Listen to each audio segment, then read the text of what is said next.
Megalaw shoutout po sa lahat po ng Tekram community at especially po kay Tatay Tekram at sa buong family Malalastas. At ito nga po ay magbibigay tayo ng konting reaction dito sa post po ni Ninong Steven. At ito nga po ang kanyang post kung makikita po ninyo dito. Ayan.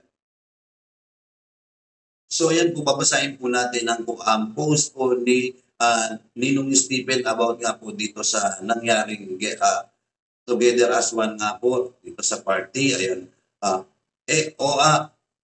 ngayon mga basher, akala ko ba yung 18th birthday ni ay parang nagluksa. Ngayon nakita ninyo naman kung pa-birthday nila, maya-maya iyakan o saan doon ang nagluluksa sa amin. Nakita naman namin ang saya ni Kuya.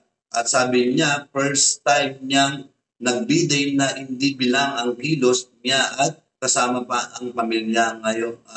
Pamilya niya na nagagawa niya lahat. Kinain ninyo din ang mga sinabi ninyo, di ba? Saan po ba nila kinain yung mga sinabi nila? Eh kung makikita naman po natin talaga dito sa birthday nga po naman itong past na occasion, di ba? Ay nakita po naman talaga natin na nandoon yung nanay niya, yung pamilya niya, di ba? Na talagang andoon, yung MC po ninyo naman talaga ninyo ay talagang kumanta ng kanta po ng pangpatay, di ba? Na kung makikita po, maririnig po natin dito. Eh dito naman po, sa talumpati naman po ni Tatay Tekrabe, natural.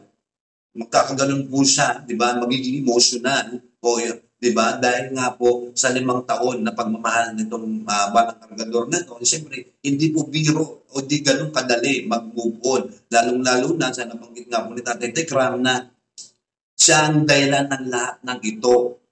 Di ba?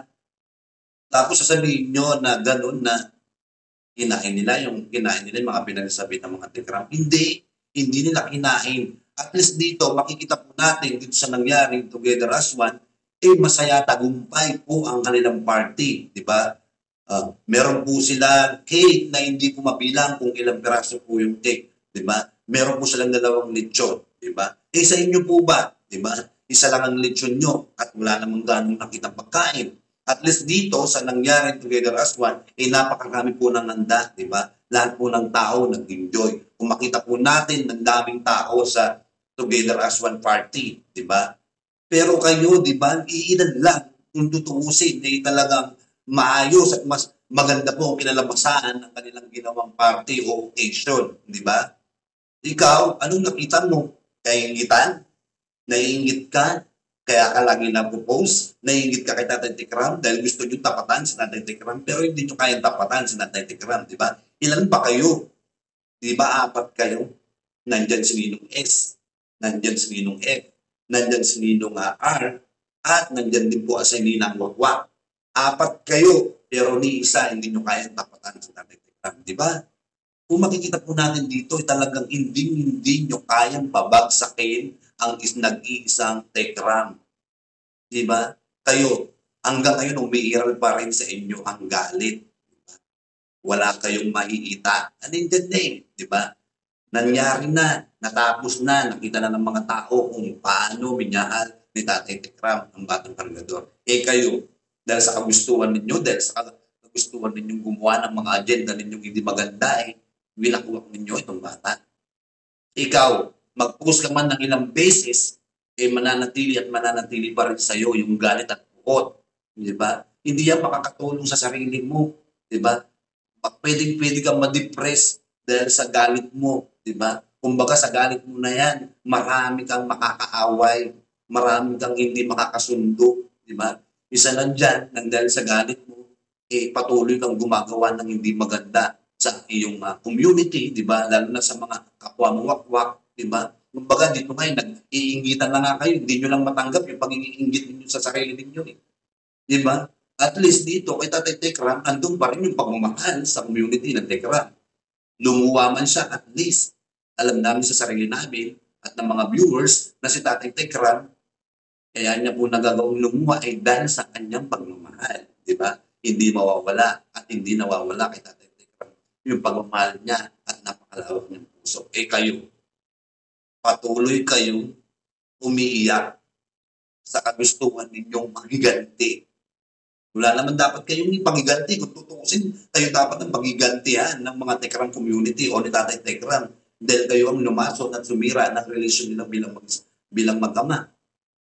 Diba? Yan ba yung pagiganti mo, yung pag-post mo na walang tigil sa pag-post mo? Di yan ang sagot para mawala yung galit mo. Ang sagot dyan, mag-usap kayo in private, Tatay Tekram, para matapos magkaalaman kayo kung ano yung pinagagalit nyo sa kanya. Pinagagalit ninyo na akala sabi ng batang kargador na ito, minaltrato siya. Diba? Tingnan nyo nga, dapat nga, pagpasalamat kayo kay Tatay Tekram diba? Tapos ikaw, putak ka ng putak, post ka ng post. Dinaig mo pa yung nanay Dinaig mo pa si Apple.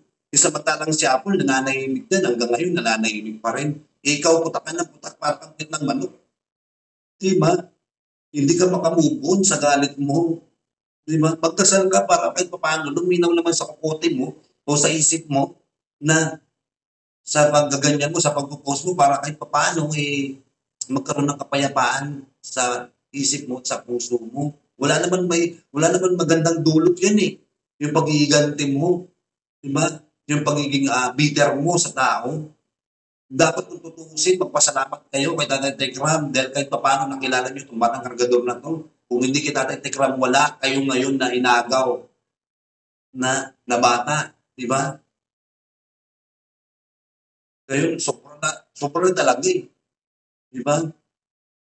Hindi kayo talaga makamove dahil sa pera, dahil sa sinabi ng bata, sa mga kasinungaling niya, pinaninindigan ninyo. Matatanda na kayo, alam nyo na yung tama at mali. Diba? Dapat inaalam nyo muna yung punot dulo kung ano yung totoo sa mga binibitawan ninyo at sinasabi nitong batang kargador na ito. Hindi yung tanggap kayo ng tanggap, hindi yung naniniwala kayo naniniwala. Diba? Nakakaawa lang kayo na hanggang ngayon patuloy pa rin nananaig sa inyo ang kademonyuhan. Diba? Na patuloy kayong naninindigan sa maling hangarin ninyo, diba? Na patuloy pa rin kayong nakikipaglaban dahil sa mali. Diba? Huwag na kayong magiganti, magdasal na lang kayo para tumino ang mga utak ninyo at magkaroon ng linaw sa utak ninyo. Hindi yung puro kayo post, wala naman magandang idudulot yan. Kung gusto nyo makipaglaban kay Tatay Tekram, magharap mo kayo ng in-person. Pumunta po kayo doon, makipag-usap kayo sa kanila para magkaintindihan na po kung ano yung mga pinaglalaban ninyo. Hindi yung post, mayat-maya post, may oras-oras post. Paano matatapos yan? Yung mga guguluhan nito, kung post kayo ng post. So yan guys, yan na ang advice ko o komento ko dito sa nangyayaring pag-post lagi ni Ninong Stephen na hindi makamove na bitter, di ba? Yan po, ito lang po.